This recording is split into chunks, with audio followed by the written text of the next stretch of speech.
Welcome friends, स्वागत है आप सभी का समृद्धि क्लासेस के डिजिटल प्लेटफॉर्म पर, जहां हम आज बात करेंगे हमारे नया टॉपिक जो है। आज वो रहेगा अम्ल क्षार एवं लवण। पिछली क्लासों में हमने 3 से 4 टॉपिक खत्म कर दिए और केमिस्ट्री का लगभग पोर्शन हम खत्म करने ही वाले हैं। कुछ 2-3 टॉपिक और बचे हैं जो हमारी 2-3 क्लासों में खत्म हो जाएंगे। आज का जो हमारा टॉपिक रहने वाला है वो टॉपिक रहेगा हमारा अम्ल क्षार एवं लवण, एसिड बेस एंड सॉल्ट। ठीक है, और इन सभी के क्लास नोट्स के जो पीडीएफ है आपको हमारे समृद्धि क्लासेस के टेलीग्राम चैनल पर प्रोवाइड करवाई जाएगी। ठीक है, चलो स्टार्ट करते हैं हम। आज का जो हमारा टॉपिक है पहले वो देख लीजिए। आज का हमारा टॉपिक रहने वाला है अम्ल क्षार एवं लवण। ये हमारा आज का टॉपिक है। ठीक है, तो आपको क्या है, इनके बारे में थोड़ा बेसिक मालूम होना चाहिए कि अम्ल जो शब्द है वो कहाँ से लिया गया, कौन सी भाषा का था, इनका नामकरण किसने किया, ये सारी बातें आपको मालूम होनी चाहिए। ठीक है, तो मैं आपको थोड़ा थोड़ा इनके बारे में बता देता हूँ। ये देखिए, हम बात करते हैं जो अम्ल शब्द है ये कहाँ से लिया। अम्ल शब्द लिया गया एक लैटिन भाषा का एक शब्द था एक्री, वहां से अम्ल शब्द लिया गया। और जो एक्री शब्द था उसका अर्थ था खट्टा। ठीक है, तो अम्ल शब्द हमारा वहां से लिया गया। अम्ल शब्द कहां से लिया? लैटिन भाषा के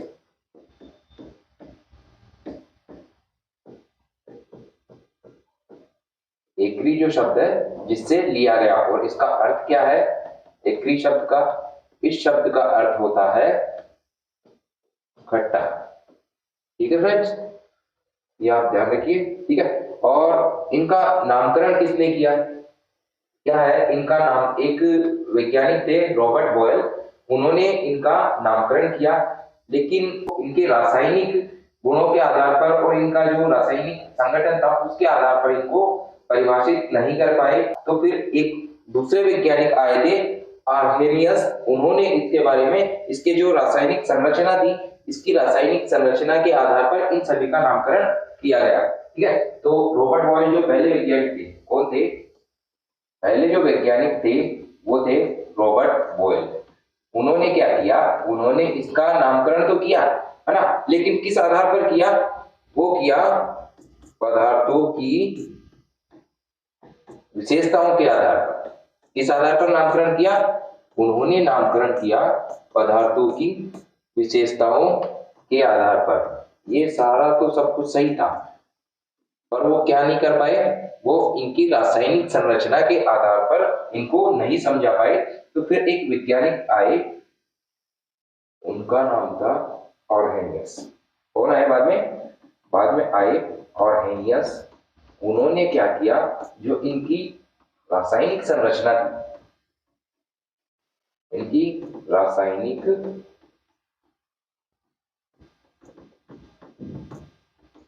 संरचना के आधार पर क्या किया?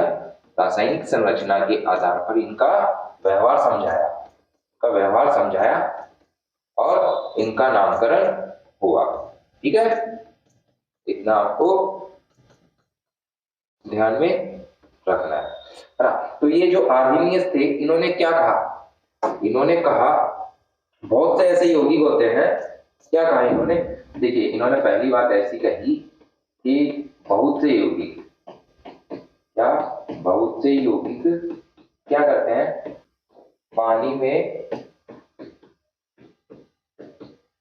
में विलय होकर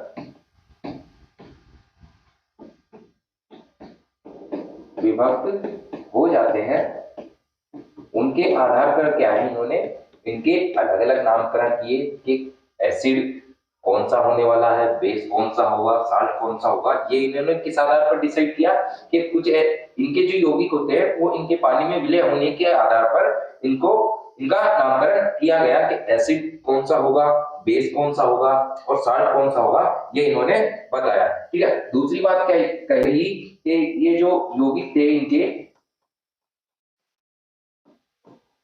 इनके यौगिकों की जो विशेषताएं थी, क्या थी, इनके यौगिकों की विशेषता और उससे जो उत्पन्न आयन थे,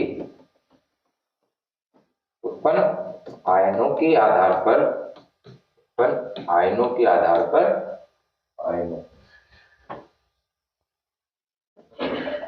उत्पन्न आयनों के आधार पर क्या किया इन्होंने, स्पष्ट बताया।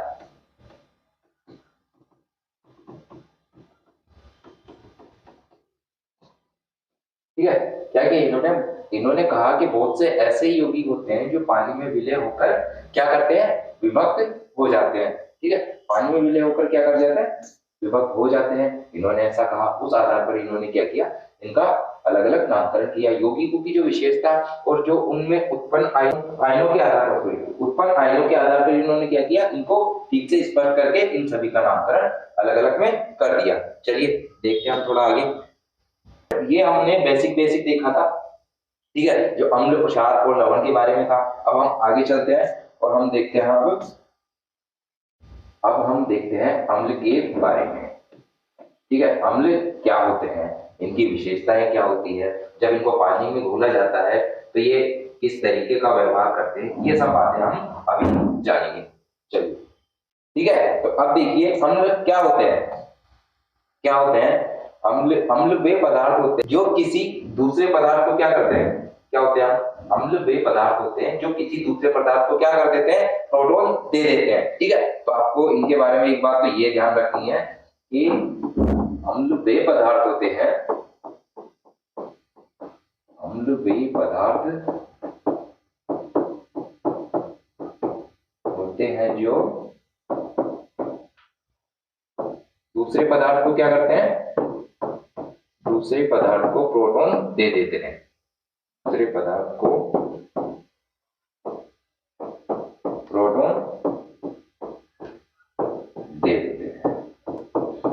एक बात तो हमारी ये हो गई कि अम्ल वे पदार्थ होते हैं, क्या अम्ल वे पदार्थ होते हैं जो दूसरे पदार्थ को क्या दे देते हैं, प्रोटॉन दे देते हैं। ठीक है, हमारी दूसरी बात क्या रहने वाली है, दूसरी बात देखिए, मैंने एक बात तो आपको बताई, अम्ल वे पदार्थ होते हैं जो दूसरे पदार्थ को प्रोटॉन दे देते हैं। दूसरी बात क्या है, देखिए कि क्या होते हैं अम्ल वह पदार्थ होते हैं,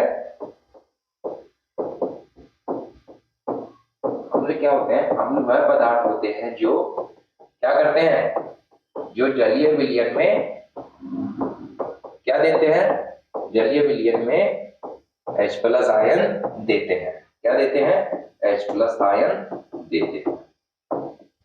ठीक है, ये बात आपको अच्छे से ध्यान करके रखनी है। ये बात आपको क्या करेगी, ये जो बात है आपको ये बताएगी कि अम्ल कौन सा है, क्षार कौन सा है, आपको देखते ही समझ में आने लगेगा।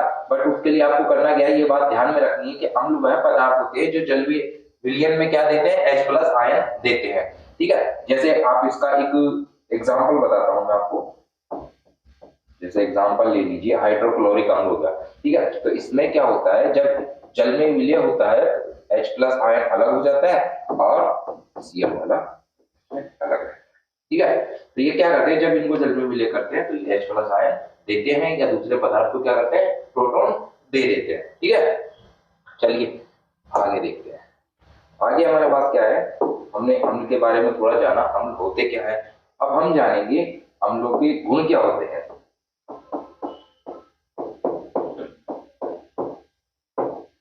अब हम बात करेंगे अम्लों के गुणों के बारे में। ठीक है, आपने बचपन से पढ़ा है, सुनते भी आए हैं। कैसे होते हैं ये, स्वाद में तो कैसे होते हैं, स्वाद में कैसे होते हैं, खट्टे होते हैं। और कहां से मिलते हैं, जैसे खट्टी, मैंने आपको बताया ना स्वाद में खट्टे होते हैं, तो जैसे कोई एग्जाम्पल देख लीजिए, जैसे कच्चे फल हो गए, ठीक है, नींबू हो गया, और बासी दूध, बासी दूध का जो खट्टापन होता है किसके कारण होता है, वो भी अम्लों के कारण ही होता है। किसके कारण? उनमें जो अम्ल उपस्थित रहते हैं उनके कारण होता है, उनमें उपस्थित अम्लों के कारण, अम्लों के कारण होता है।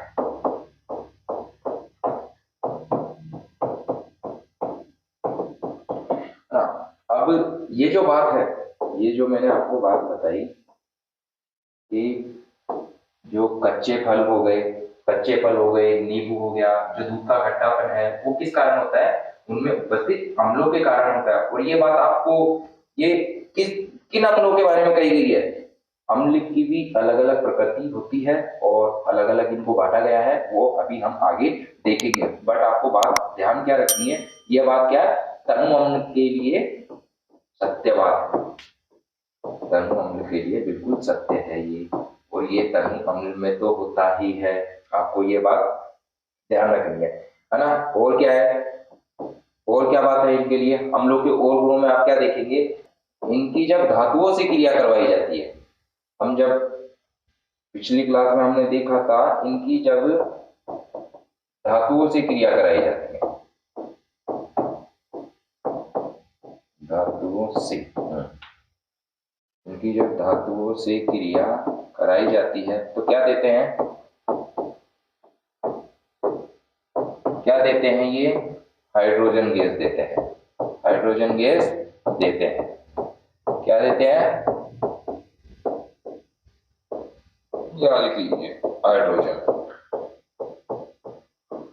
ठीक है, क्या देते हैं? जब इनकी अम्लों की जब धातुओं से क्रिया कराई जाती है तो ये क्या देते हैं? हाइड्रोजन गैस देते हैं। और इनके बारे में आपको क्या दिखना है? और देखिए क्या होता है, जो सूचक आते हैं जिन पर टेस्ट किया जाता है, जैसे लिटमस पेपर हो गया, मिथाइल ऑरेंज हो गया, इन पर ये क्या करता है? तो ये उनके कलर में चेंज कर देते हैं। तो आपको ध्यान का रखना है, अम्ल क्या करते हैं? जो मिथाइल ऑरेंज होता है, जो मिथाइल ऑरेंज और लिटमस पत्र होता है, जो मिथाइल ऑरेंज और लिटमस पत्र होता है, उसके साथ क्या करते हैं? उसको क्या कर देते हैं? लिटमस पत्र को लाल कर देते हैं,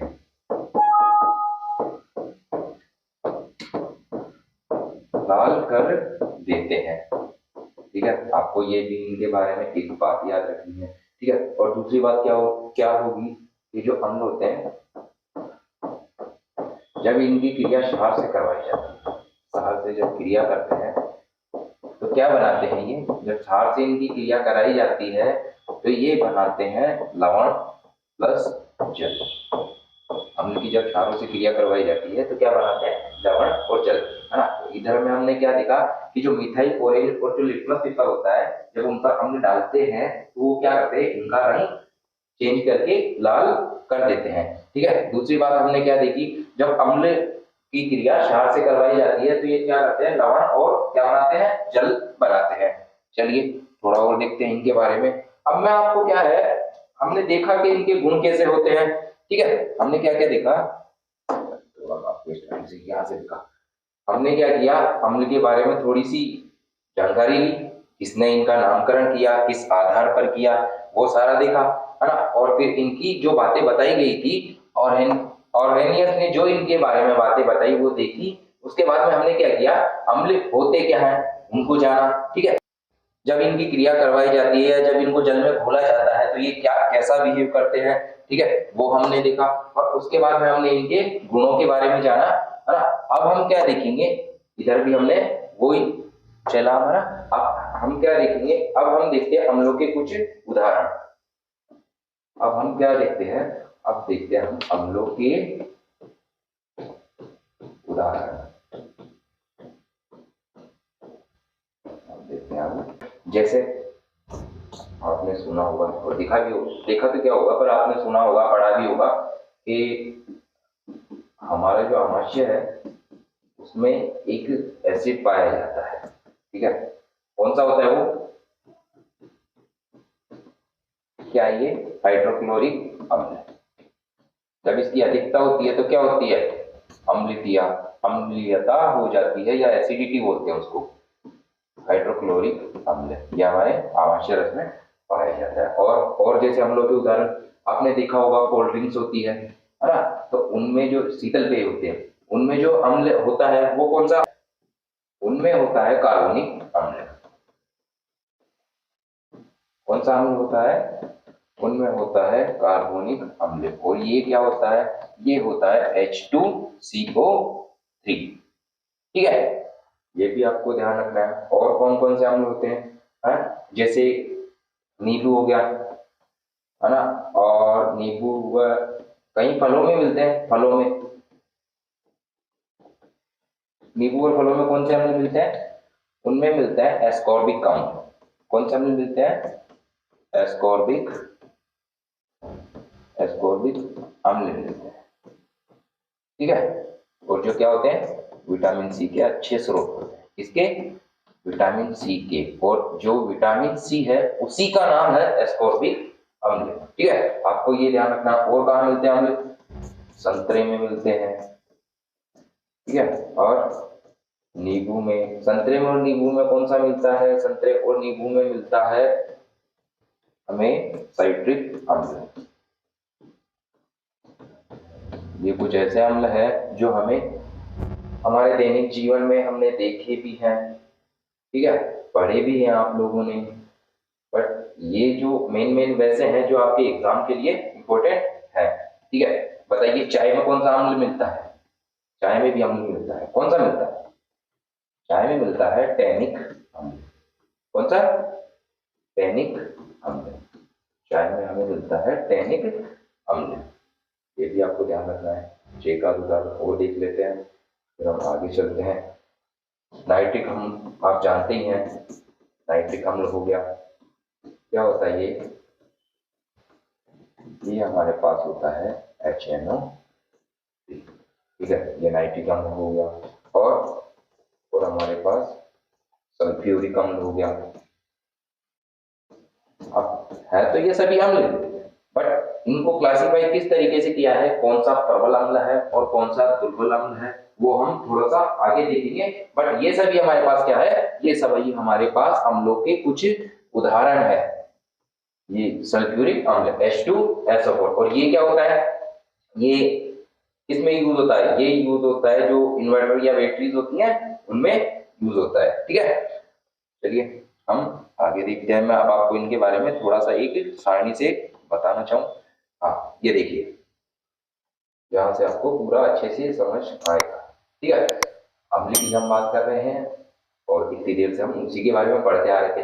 ये बात तो आपने बचपन से पढ़ते आए हो, ये स्वाद में कैसे होते हैं, खट्टे होते हैं, है ना। और ये करते क्या है, जो नीला लिटमस होता है उसको क्या कर देते हैं, लाल रंग में चेंज कर देते हैं। ठीक है, और मैंने अभी जो आपको ये बात बताई, ये बात आपको इंपोर्टेंट करके याद रखनी है, एग्जाम में भी पूछा जाता है। और इससे आप देखते ही सीधा पता लगाने वाले हो कि जब आपको ऑप्शन में 4 दिए जाएंगे ना, 4 ऑप्शन दिए जाएंगे, तो आपको देखते ही पता लगने वाला है कि कौन सा अम्ल है और कौन सा क्षार है। तो आपको ध्यान क्या रखना है कि ये जलीय विलयन में क्या करते हैं, H+ आयन देते हैं। ठीक है, और एसिड सब के बारे में मैंने आपको बता ही दिया। पहली स्लाइड पे हमारी यही बात हुई थी, चर्चा यहाँ से स्टार्ट की हमने कि एसिड जो शब्द है लैटिन भाषा से लिया गया है, जिसका अर्थ खट्टा था। ठीक है, और वो शब्द कौन सा था, वो शब्द था एक्रिक। ठीक है, प्रबल अम्ल ये हम थोड़ा आगे डिस्कस करेंगे। दुर्बल अम्ल, सांद्र अम्ल, तनु अम्ल, ये सब बातें आपको यहाँ थोड़ा सा नॉर्मल समझाने के लिए। जो प्रबल अम्ल होते हैं ये क्या करते हैं, ये बहुत तेजी से अभिक्रिया करते हैं। ठीक है, आपको इतनी बातें याद रखनी है। ये एक तो हाइड्रोक्लोरिक अम्ल हो गया, ये सल्फ्यूरिक अम्ल हो गया, ये नाइट्रिक अम्ल हो गया, है ना। दुर्बल अम्ल कौन से होते हैं, ये CH3COOH, लैक्टिक अम्ल और ऑक्जेलिक अम्ल। ठीक है, सांद्र अम्ल क्या होते हैं, जिसमें अम्ल अधिक मात्रा में होता है वो सांद्र अम्ल होते हैं। और तनु कौन से होते हैं, जिनमें अम्ल अल्प मात्रा में होता है वो तनु अम्ल होते हैं। ठीक है, जबकि जल अल्प मात्रा में होता है, लेकिन इनमें क्या होता है, जल अधिक मात्रा में होता है। ठीक है, ये कुछ बातें थी अम्ल के बारे में जो हमने करी, बाकी हम अब आगे देखते हैं, इतना आपको समझ में आ ही गया। अब हम किस बारे में बात करेंगे, अब हम बात करेंगे अम्लों के क्या प्रकार देखते हैं कुछ।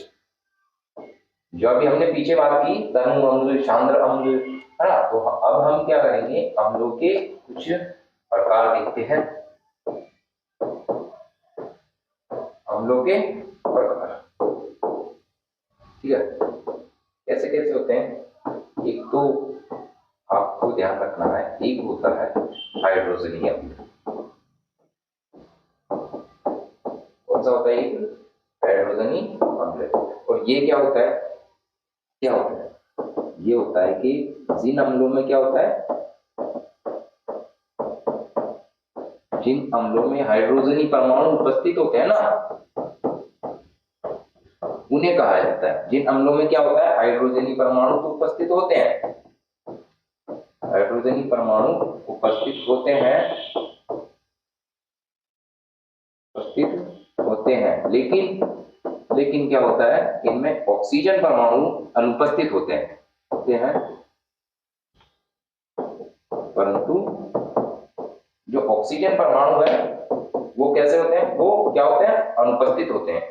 ऑक्सीजन परमाणु अनुपस्थित होते हैं,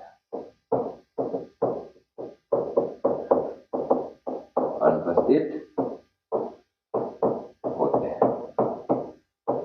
तो हमने पहला कौन सा देखा, हमारे पास जो पहला था वो था हमारे पास हाइड्रोजनी अम्ल। ठीक है, और इसकी क्या बात हुई, हाइड्रोजनी अम्ल कौन सा था, जिन अम्लों में क्या होता है कि हाइड्रोजन के परमाणु तो उपस्थित होते हैं, लेकिन उनमें क्या नहीं होता, उनमें ऑक्सीजन के जो परमाणु होते हैं वो अनुपस्थित होते हैं। ठीक है, तो वो कौन से अम्ल होते हैं, वो हमारे हाइड्रोजनी अम्ल।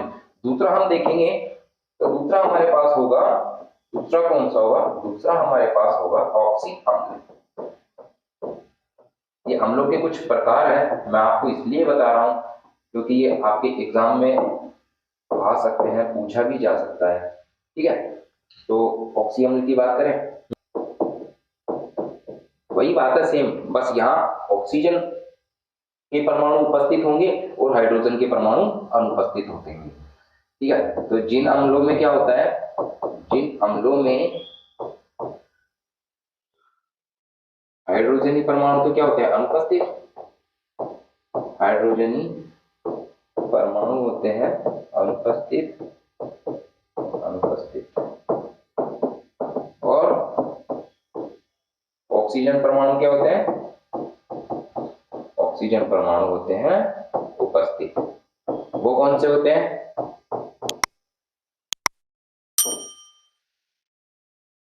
नहीं, जिन अम्लों में हाइड्रोजनी परमाणु, थोड़ा सा यहाँ मिस्टेक कर गया मैं, इनमें क्या होता है कि ऑक्सीजन परमाणु तो उपस्थित होते हैं और हाइड्रोजन परमाणु भी उपस्थित होते हैं, इनमें दोनों उपस्थित होते हैं। इन्हें क्या कहते हैं, इन्हें कहते हैं ऑक्सी अम्ल। ठीक है, अब इनके आप जैसे कुछ उदाहरण देखना चाहें तो वही अम्लों में वही उदाहरण चलते आ रहे हैं, वही अम्ल है जो हम डेली यूज में देखते रहते हैं, सुनते रहते हैं। हमारे पास जैसे नाइट्रिक अम्ल हो गया और कार्बोनिक अम्ल हो गया। ठीक है, ये वही है। ठीक है, तो हमने क्या देखा, अम्लों के प्रकार देखे। एक तो हमारे पास था हाइड्रोजनी अम्ल और एक था हमारे पास ऑक्सी अम्ल। जो हाइड्रोजनी अम्ल था उसमें क्या था कि हाइड्रोजन के परमाणु उपस्थित थे लेकिन उनमें ऑक्सीजन के परमाणु अनुपस्थित थे। जो दूसरा हमारे पास था ऑक्सी अम्ल, उसमें क्या था, उसमें हाइड्रोजन के परमाणु भी उपस्थित थे और ऑक्सीजन के परमाणु भी उपस्थित थे, इसलिए इसका नाम क्या था, इसका नाम था ऑक्सी अम्ल। चलिए थोड़ा मैं आपको इनके बारे में और बताता हूँ।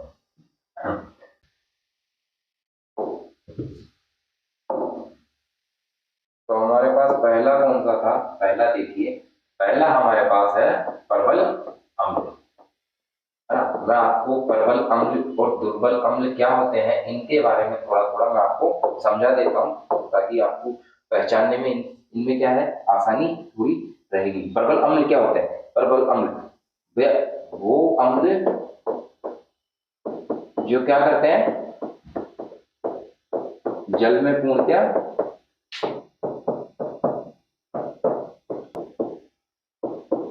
आयनीकृत हो जाते हैं। वो कौन से अम्ल होते हैं, वो होते हैं प्रबल अम्ल।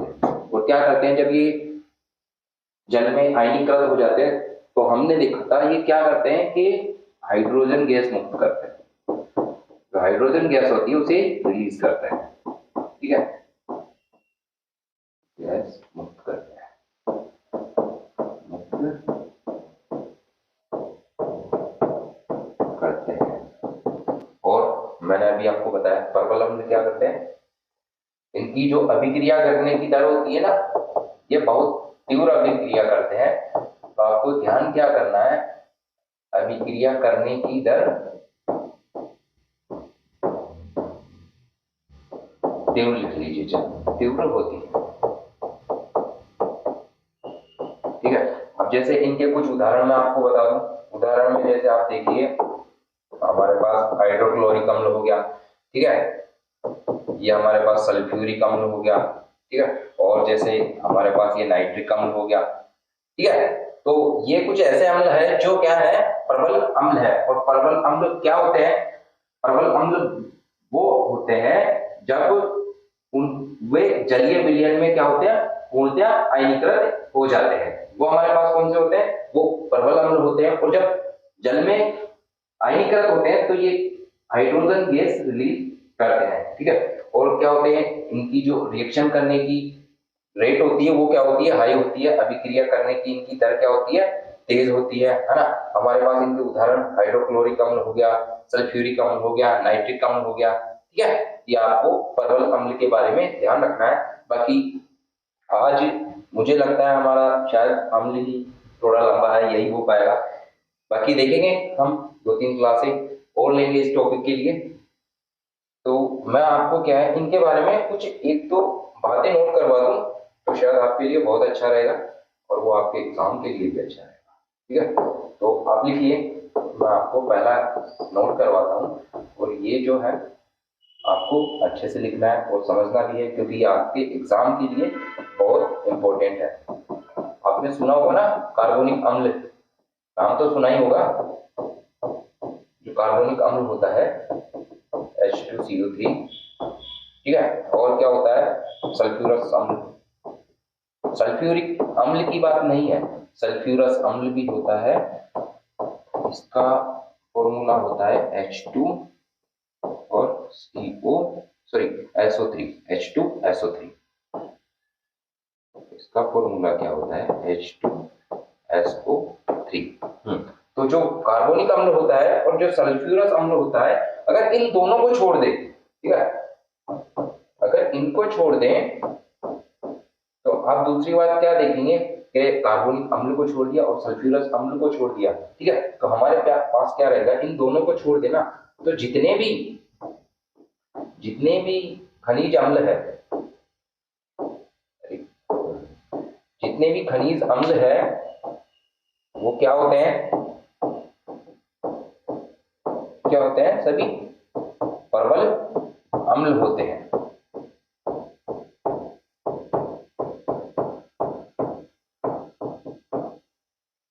ठीक है। तो आपने क्या देखा, जो कार्बोनिक अम्ल है और जो सल्फ्यूरस अम्ल है, अगर इन दोनों को छोड़ दें तो जितने भी खनिज यौगिक है वो क्या होते हैं, वो हमारे पास कैसे होते हैं, प्रबल अम्ल होते हैं। जितने भी हमारे पास, इन दोनों को छोड़कर, कार्बोनिक अम्ल और सल्फ्यूरस अम्ल, इन दोनों को छोड़कर सभी खनिज क्या है, सभी खनिज अम्ल कैसे होते हैं, प्रबल अम्ल होते हैं, ठीक है। और आपको दूसरा नोट क्या लिखना है, आपको दूसरा नोट लिखना है, सभी प्रबल अम्ल कैसे होते हैं, सभी प्रबल अम्ल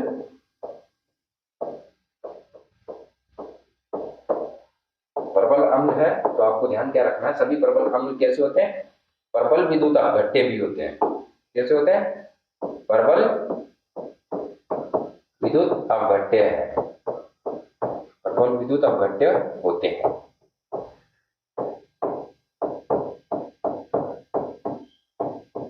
ठीक है। तो ये कुछ बातें हैं जो आपको प्रबल अम्ल के बारे में याद रखनी है। देखिए मैं आपको एक बार थोड़ा सा दोबारा बता देता हूँ, वो अम्ल जो जल में पूर्णतः आयनीकृत हो जाते हैं, ठीक है, और हाइड्रोजन गैस मुक्त करते हैं, तो कौन से अम्ल होते हैं, वो हमारे पास होते हैं प्रबल अम्ल। और इनकी अभिक्रिया करने की दर तेज होती है, ठीक है। दूसरी बात हमने क्या देखी, आपने देखी इनके कुछ उदाहरण, जैसे हाइड्रोक्लोरिक अम्ल हो गया, सल्फ्यूरिक अम्ल हो गया और नाइट्रिक अम्ल हो गया।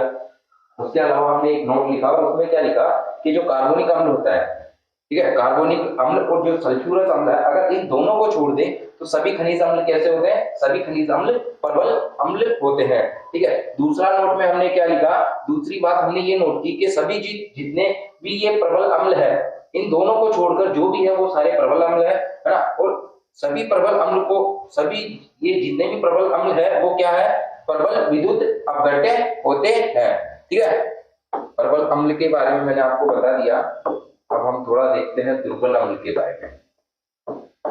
बाकी ये कैसे पता चला कि कौन सा प्रबल अम्ल है, कौन सा दुर्बल अम्ल है, या आज के 2 दिन बाद जो हमारी क्लास होगी, जिसके जिस क्लास में मैं आपको पीएच के बारे में बताऊंगा, उनके आधार पर इनको डिसाइड किया गया है कि जैसे 0 से 3.5 तक जो पीएच मान होता है उनको क्या कहते हैं, 3.5 से 7 वालों को क्या कहते हैं, 7 वालों को क्या कहते हैं, 7 वालों को क्या कहते हैं, 7.5 से 10 वालों को क्या कहते हैं, वो सारी बातें हम उस क्लास में करेंगे। तो उन्हीं के आधार पर इनको क्या किया गया, उसी पीएच स्केल के आधार पर इनको प्रबल और दुर्बल में बांटा गया है। ठीक है, जलीय विलयन में क्या करते हैं,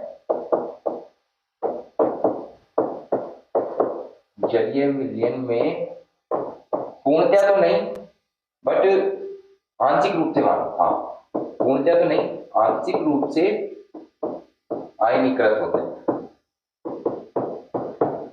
आंशिक रूप से आयनीकृत होते हैं।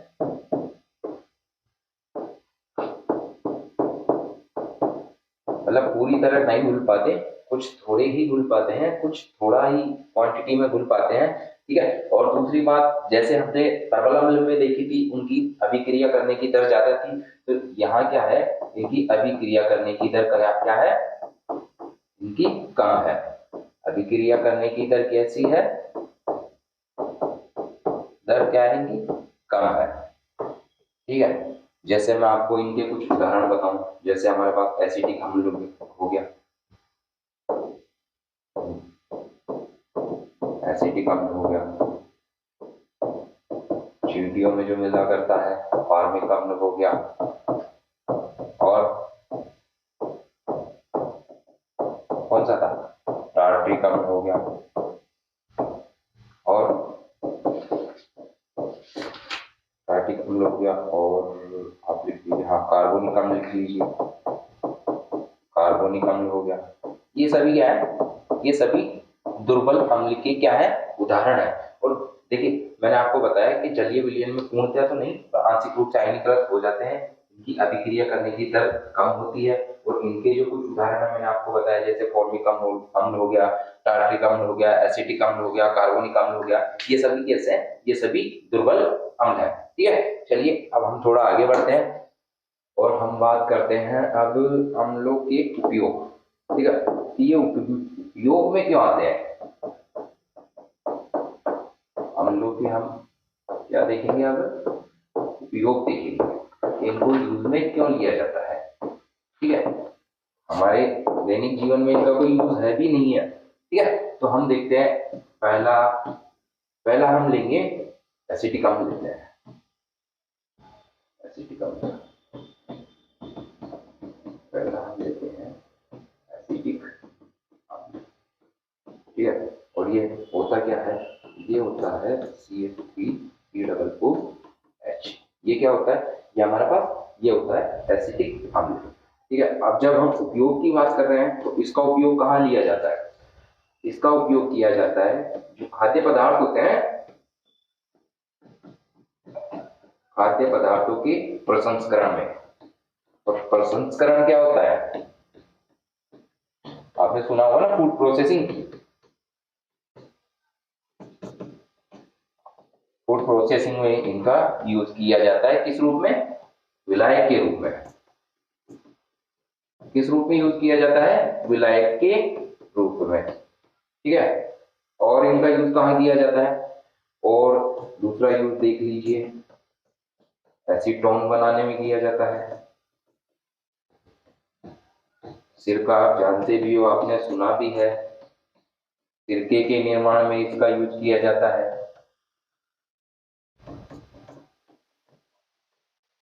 ठीक है। तो हम क्या है, हम देख रहे हैं अम्लों के उपयोग, और हमने पहला कौन सा देखा, हमने पहला देखा एसिटिक अम्ल, और इसका फॉर्मूला आपने देखा CH3COOH। इसका यूज कहाँ किया गया, जो खाद्य पदार्थ होते हैं उनके प्रसंस्करण या उसे फूड प्रोसेसिंग कह लीजिए, और उसमें किस रूप में किया जाता है, विलायक के रूप में इसका एसिटिक अम्ल का यूज किया जाता है। दूसरा हमारे पास क्या था, एसीटोन को बनाने में इसका यूज किया जाता है, और सिरका जो आपने देखा था, सिरके के निर्माण में भी इसका यूज किया जाता है। ठीक है, चलिए दूसरा देखते हैं हमारे पास। दूसरा देखते हैं, दूसरा हम देखते हैं सिट्रिक अम्ल, इसका कहाँ यूज आता है, तो बताइए सिट्रिक अम्ल का यूज कहाँ होता है। देखिए मैं बता रहा हूँ, इसका यूज होता है खाद्य पदार्थों में, खाद्य पदार्थों में इसका यूज किया जाता है, और कहाँ इसका यूज किया जाता है, दवाओं में इसका यूज किया जाता है, जो मेडिसिन हमारी बनती है उनमें भी सिट्रिक अम्ल का यूज किया जाता है। और हाँ, जो धातुएं होती है, धातुओं को क्या करने में इनका यूज किया जाता है, धातुओं को साफ करने में भी किसका यूज किया जाता है, सिट्रिक एसिड का। ठीक है, और कपड़ा उद्योग में इसका यूज किया जाता है। तो ये कुछ ऐसे हैं जो बेसिक्स हमारी दैनिक जीवन से जुड़े हुए हैं। तो सिट्रिक अम्ल कहाँ यूज आता है, सिट्रिक अम्ल का जो यूज किया जाता है वो मैंने आपको बताया, खाद्य पदार्थों में इसका यूज होता है। ठीक है, दवाओं के बनाने में इसका यूज किया जाता है, धातुओं को साफ करने में भी इसका यूज किया जाता है, और कपड़ा उद्योग में भी इसका क्या किया जाता है, सिट्रिक अम्ल का यूज किया जाता है। हम तीसरा देखते हैं। ठीक है, तीसरा देखते हैं हम, तीसरा क्या है हमारे पास, जो हम दो की तो कौन कौन सा देखा हमने, एक बार मैं देख लेता हूँ कौन सा हो गया, एसिटिक अम्ल हो गया और सिट्रिक अम्ल हो गया। ठीक है, तीसरा हम देखते हैं फार्मिक अम्ल। ठीक है, फार्मिक अम्ल, और क्या होता है ये होता है HCOOH। ये क्या होता है, फार्मिक अम्ल। ठीक है, और इसका यूज किया जाता है, इसका यूज किया जाता है फलों की संरक्षण में। ठीक है, और इसका यूज कहाँ किया जाता है, रबड़ की स्कंदन में इसका यूज किया जाता है। ठीक है, और इसका यूज किया जाता है जीवाणु जो नाशक होते हैं, जीवाणु नाशक जो दवाइयां होती है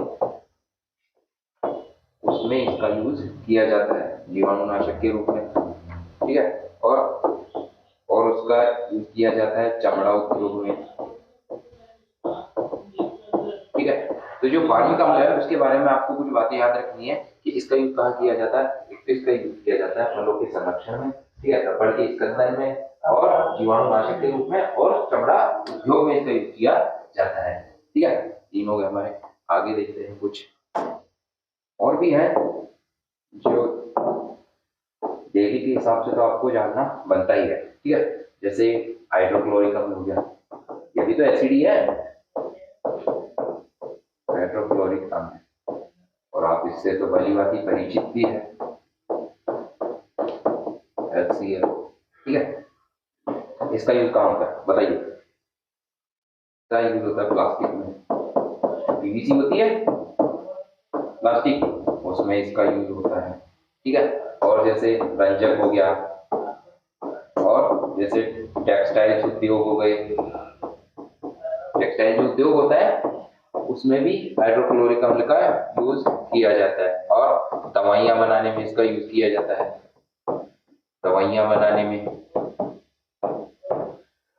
और जो लड़कियां मेकअप करती है ना, उनके मेकअप में भी इसका यूज किया जाता है, सौंदर्य प्रसाधन में।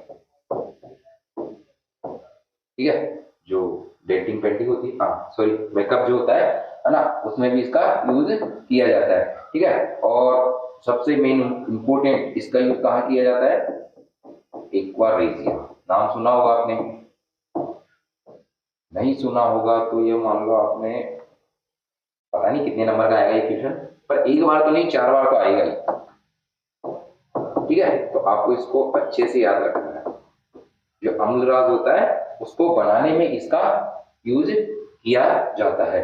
ठीक है, और इसका यूज जैसे, ये आपको इंपॉर्टेंट करके रखना है। कई बार एग्जाम में सीधा क्वेश्चन आता है कि जो अम्लराज होता है वो किससे मिलकर बना होता है। इसमें दो अलग अलग होते हैं, एक तो हमारे पास हाइड्रोक्लोरिक अम्ल होता है ना, और एक हमारे पास नाइट्रिक अम्ल होता है। ठीक है, ये दोनों बातें तो आपको याद रखनी है। उसके अलावा आपको याद क्या रखना है कि इनको किस अनुपात में मिलाया जाता है। अनुपात से भी 2-3 बार क्वेश्चन हो चुका है, 2-3 बार नहीं, ज्यादा ही बार रहा होगा, बट आपको इनका अनुपात भी याद रखना है। तो अनुपात मैंने आज से पिछली क्लासों में मैंने आपको 5-6 बार तो बता ही दिया होगा, ज्यादा ही बताया होगा। ये देखिए, दिख रहा है आपको यहाँ पे, है ना।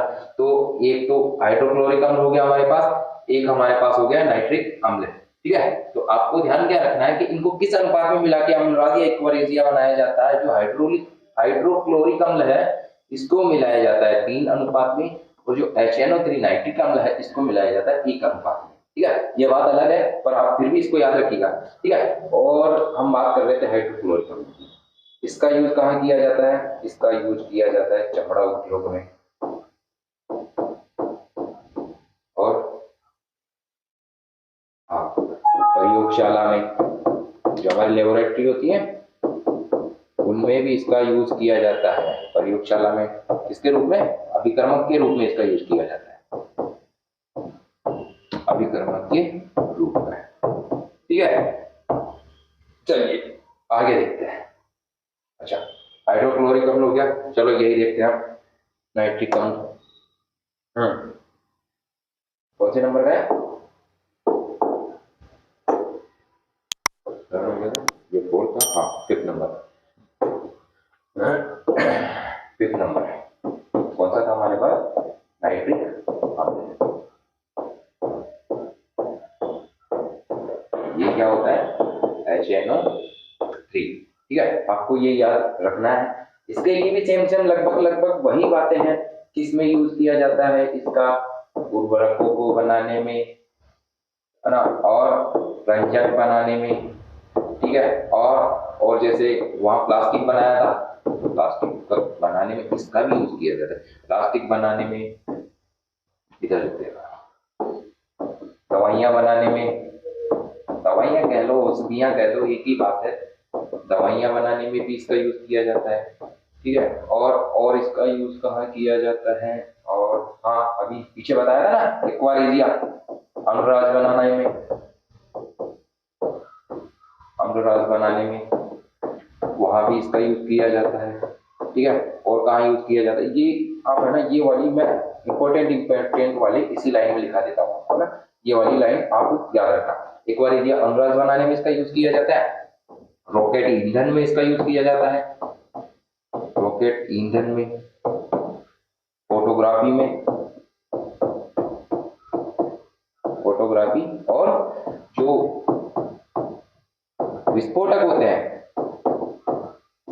विस्फोटकों के निर्माण में भी इसका यूज किया जाता है।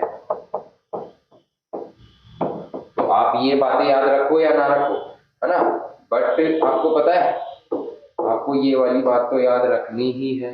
ये वाली बात आप याद रखना। ठीक है, और इसका यूज कहाँ किया जाता है? जो स्टील होता है, स्टेनलेस स्टील,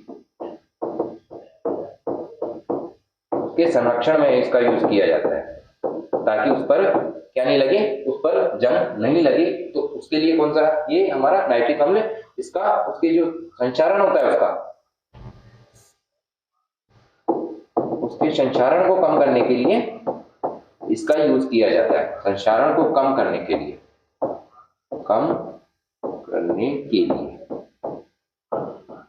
नाइट्रिक अम्ल का यूज किया जाता है। ठीक है, इतना आप नाइट्रिक अम्ल के बारे में ध्यान रखिएगा।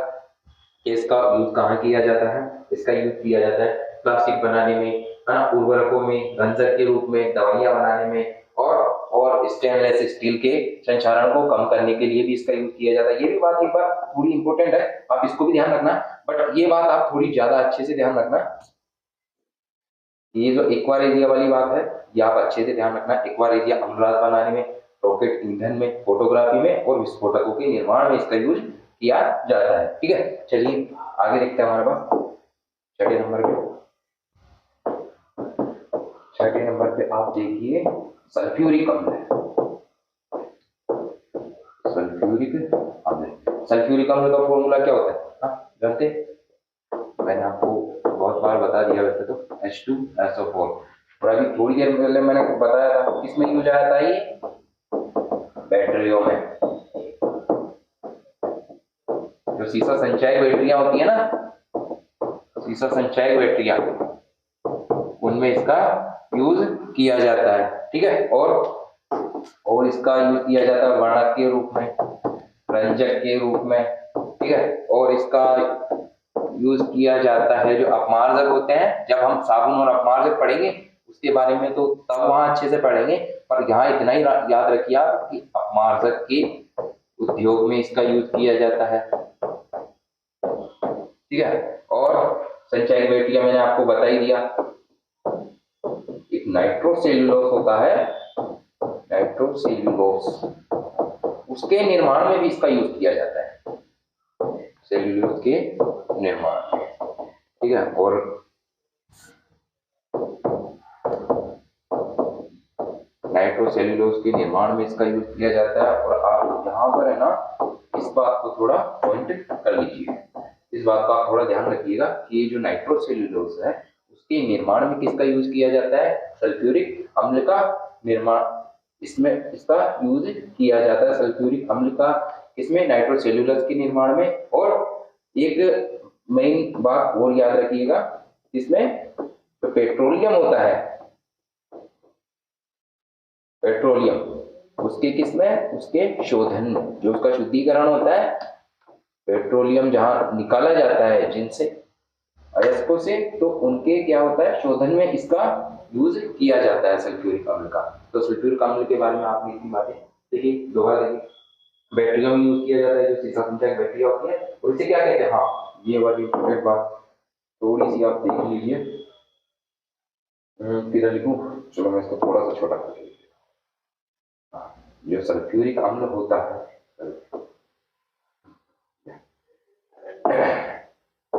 जो सल्फ्यूरिक अम्ल होता है, इसे क्या कहते हैं, इसे उद्योगों की रीढ़ की हड्डी कहा जाता है, उद्योगों की रीढ़ की हड्डी,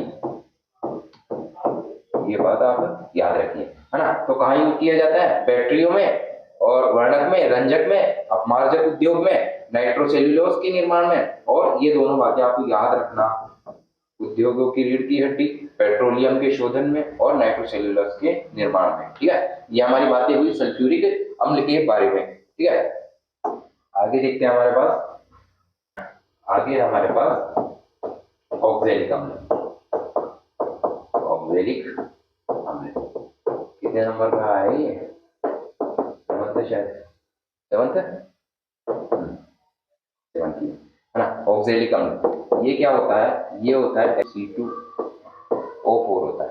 ठीक है, 4 है ये, ध्यान रखना, H2C2O, ये क्या होता है, ऑक्सैलिक अम्ल। ठीक है, और इसका यूज कहाँ किया जाता है, इसका यूज किया जाता है फोटोग्राफी में, कपड़ा उद्योग में, जो कपड़े पर हमारे जंग के या स्याही के जो दाग लग जाते हैं उनको हटाने में, इन सब में ऑक्सैलिक अम्ल का यूज किया जाता है। तो देखिए मैं आपको बताता हूँ, इसका यूज किया जाता है फोटोग्राफी में,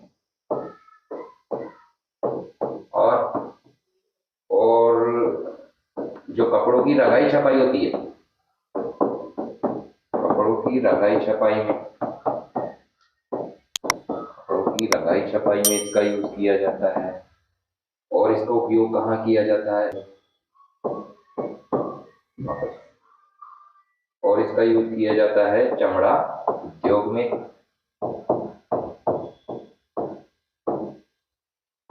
और जो हमारे कपड़ों पर, कपड़ों से स्याही के दाग, स्याही लग जाती है कभी कपड़ों पे, तो स्याही के दाग या जो जंग के दाग लग जाते हैं,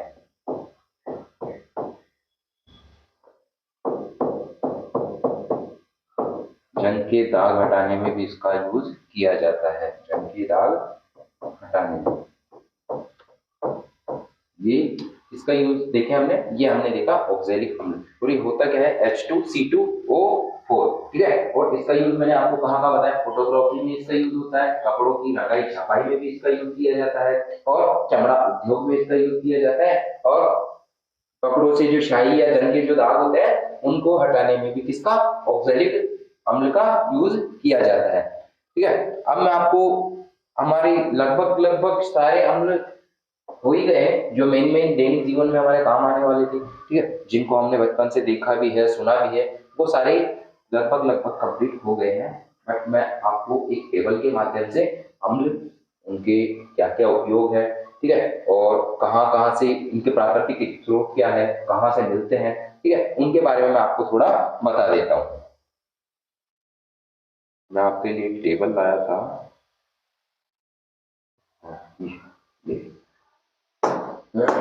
ये देखिए, यहाँ से हम स्टार्ट करते हैं, ठीक है। पहला हमारे पास हो गया कौन सा, साइट्रिक अम्ल, ठीक है। जो साइट्रिक अम्ल है कहाँ से प्राप्त होता है हमें, यह हमें प्राप्त होता है खट्टे फलों से, और नींबू से, नारंगी से, टमाटर से, इन सब से हमें कौन सा अम्ल प्राप्त होता है, वो होता है हमारे पास साइट्रिक अम्ल। हम नोट्स की पीडीएफ डालेंगे टेलीग्राम चैनल पर हमारे, उसमें मैं आपको इसको अच्छे से डाल दूंगा, तो आप इसको वहां पर अच्छे से देख लीजिए। जो साइट्रिक अम्ल होता है हमें कहाँ से मिलता है, खट्टे फलों से, नींबू से, नारंगी से और टमाटर से, ठीक है। और इसका उपयोग कहाँ किया जाता है, इसका उपयोग किया जाता है खाद्य पदार्थों में, दवाओं के बनाने में, धातुओं को साफ करने में, और किसमें, कपड़ा उद्योग में। ये बातें मैंने आपको पीछे भी बताई, ठीक है। जो एसिटिक अम्ल है हमारे पास, इसका यूज, ये हमें कहां से प्राप्त होता है, इसका प्राकृतिक स्रोत क्या है, फलों के रसों में मिलता है ये हमें, या फिर हमें सुगंधित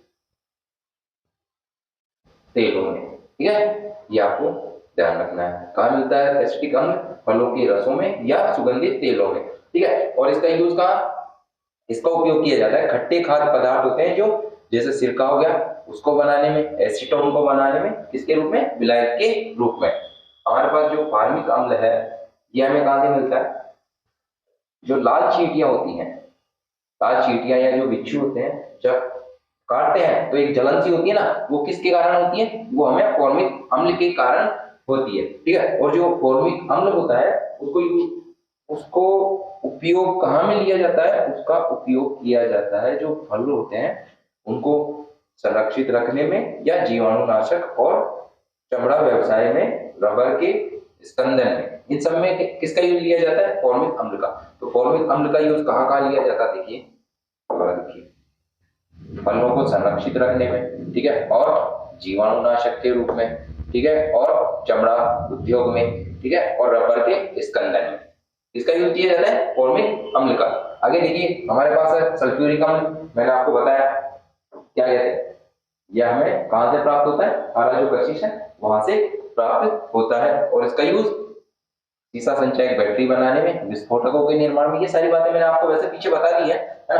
बट देखिए कि रंग व औषधियों के निर्माण में, पेट्रोलियम के शोधन में, ये सारी बातें मैंने आपको बता दी है। ये नाइट्रिक अम्ल है, यह हमें प्राप्त होता है फिटकरी या सोरा से, और इसका यूज फोटोग्राफी में, अम्लराज बनाने में, और औषधियों के और उर्वरकों के निर्माण में। ये देखिए ये आया ना अम्लराज बनाने में, आपको ध्यान रखना है ये बात। बेंजोइक जो अम्ल होता है, जो हमें कहां से प्राप्त होता है, घास पत्ते, ये होते हैं ना, घास पत्ते हो गया, मूत्र हो गया, वहां से हमें कौन सा बेंजोइक अम्ल प्राप्त होता है, ठीक है। और इसका यूज कहां किया जाता है, औषधि निर्माण में, है ना, खाद्य पदार्थों के संरक्षण में, वहां पर किसका यूज किया जाता है, बेंजोइक अम्ल का। आगे हमारे पास है ऑक्सैलिक अम्ल, कहां से मिलता है हमें, जो सारेल का वृक्ष होता है वहां से हमें प्राप्त होता है, और इसका यूज कहां में किया जाता है, तो इसका यूज किया जाता है फोटोग्राफी में, चमड़े के विरंजक के रूप में, ठीक है, कपड़ों की छपाई व रंगाई में, कपड़ों से जो शाही के धब्बे होते हैं उनको हटाने में किसका यूज किया जाता है, ऑक्सैलिक अम्ल का।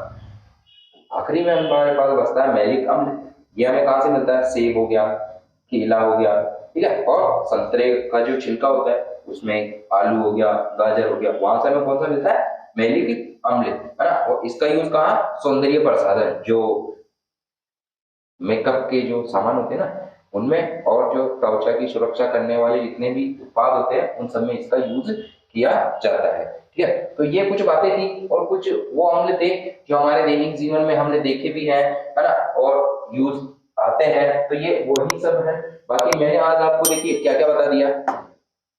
हमारी जो बात शुरू हुई थी, देखिए ये जो हमारा टॉपिक था अम्ल, क्षार एवं लवण, हमने इसके बारे में थोड़ा सा जाना कि अम्ल कैसा शब्द है, कहाँ से लिया गया है, ठीक है, इसका नामकरण किसने किया, किस किस आधार पर किया, वो बात हमने की। ठीक है, इसके जब हम आगे बढ़े तो हमने क्या देखा, जो अम्ल थे इनको स्टार्टिंग से बेसिक से पढ़ना हमने स्टार्ट किया और इनके बारे में जाना कि अम्ल जो पदार्थ होते हैं वो दूसरे पदार्थ को क्या करते हैं, प्रोटॉन दे सकते हैं। ठीक है, बाकी और जलीय विलयन में कैसे आयन देते हैं, H+ आयन देते हैं, ये बात आपको याद में रखनी ही होगी। ठीक है, इसके आगे हमने क्या देखा, हमने देखा अम्लों के क्या क्या गुण थे, ठीक है, कि स्वाद में खट्टे होते हैं, या भी और भी जो सारी बातें थी वो हमने इनके बारे में की। ठीक है, आगे हमने क्या देखा इनका, कि ये इनके कुछ उदाहरण थे जो हमें देखने को मिले, ये कुछ उदाहरण थे इनके अम्लों के, वो हमने देखे।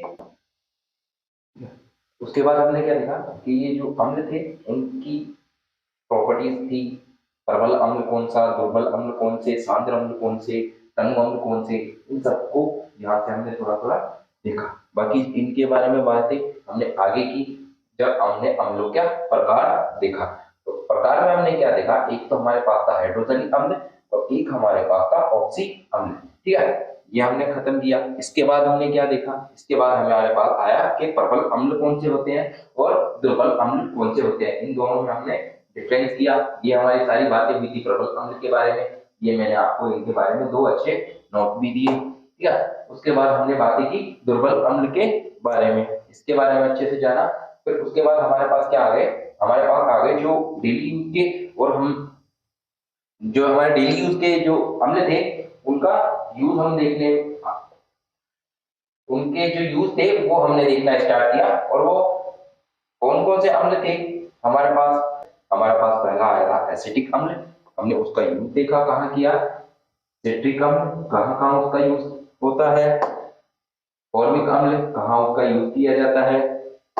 उसके बाद हमने क्या देखा, हाइड्रोक्लोरिक अम्ल था हमारे पास, इसका यूज कहाँ किया जाता है। ठीक है, और सबसे इंपॉर्टेंट बात जो आपको याद रखनी थी वो क्या थी, कहाँ इसका यूज किया जाता है, एक्वारेजिया बनाने में। ठीक है, ये बात आपको इसके लिए इंपॉर्टेंट है और आपको याद रखनी है। ठीक है, फिर हमने क्या देखा, उसके आगे हमने देखा नाइट्रिक अम्ल, इसका फॉर्मूला देखा और इसका भी यूज कहाँ किया गया, सॉरी, इसका यूज कहाँ किया गया, वही बात जो मैंने आपको पहले बता दी, एक्वारेजिया में। ठीक है, अनुपात आपको ध्यान था ही, अनुपात मैंने आपको बता ही दिया 3:1।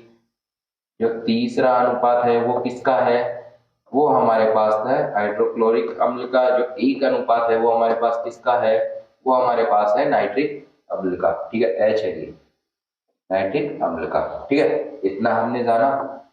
फिर उसके बाद हमने सल्फ्यूरिक अम्ल देखा, ठीक है, उसका कहाँ का यूज किया गया वो भी हमने देखा।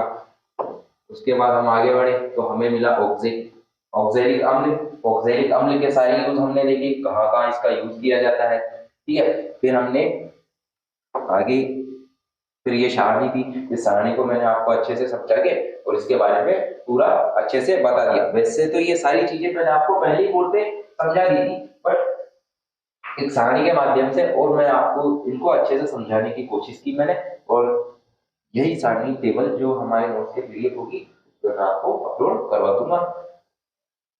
ठीक है, हाँ, तो आज का तो हम इतना ही रखेंगे, वीडियो ज्यादा लंबा हो जाएगा, हम आज की क्लास को यहीं खत्म करेंगे। बाकी जो कल हमारा टॉपिक होगा, कल हमारा टॉपिक जो होने वाला है, कल हम बात करेंगे क्षार के बारे में। ठीक है, क्षार के बारे में और पीएच स्केल के बारे में, उसको किसने बनाया, किसने उसको नाम दिया। ठीक है, और अम्ल, क्षार और जो लवण थी उनका पीएच किस आधार पर डिसाइड किया गया, कितना कितना किसका पीएच मान होता है। ठीक है, तो कल हम जो बात करेंगे क्षार के गुणों के बारे में। ठीक है, क्षार जब जल में क्रिया करते हैं तो क्या बनता है, जब एसिड से क्रिया करते हैं तो क्या बनता है, वो सारी बातें हम कल वाले क्लास में अच्छे से करेंगे। बाकी आपको करना क्या है, आपको वीडियो अच्छा लगा हो तो आपको वीडियो को एक लाइक करना है, दोस्तों के साथ शेयर करना है, और अगर आप हमारे चैनल पर नए हैं तो आपको चैनल को सब्सक्राइब करना है। ठीक है, बाकी आप पढ़ते रहिए, हम आपके लिए ऐसी अच्छी अच्छी क्लासें लाते रहेंगे। ठीक है, तो ये हमारा आज का तो टॉपिक हुआ समाप्त।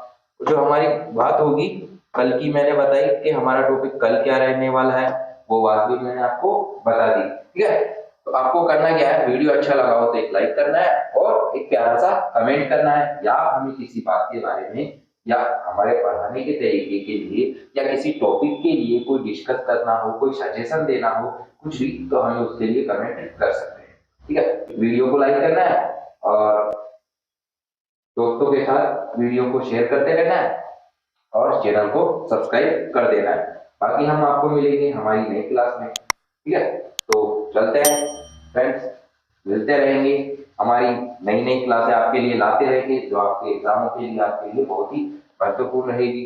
ठीक है, तो आज हम आपसे यही विदा लेते हैं।